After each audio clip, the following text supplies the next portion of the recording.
Егер 100 күн бойы салауатты өмір салтын тұрақты ұстансаң, ағзаңда да, ойыңда да, өміріңде де үлкен өзгеріс болады. Ең бастысы жүйелілік. 100 күнде не өзгереді? 1. Дене өзгерісі. Артық май азаяды, бұлшықет қатаяды, төзімділік артады, ұйқың дұрысталады. 2.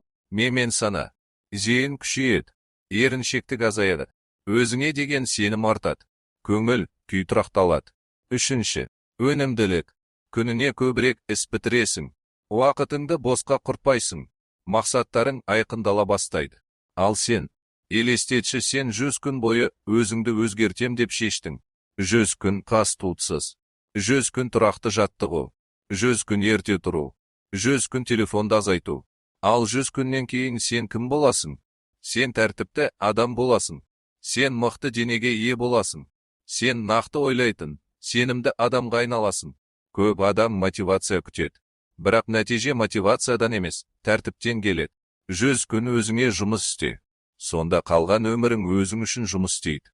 Бастау үшін мінсіз болу міндет емес. Бірақ мінсіз болу үшін бастау міндет. Ал егер осылай дамығың келсе, Telegram арнаға қосыл.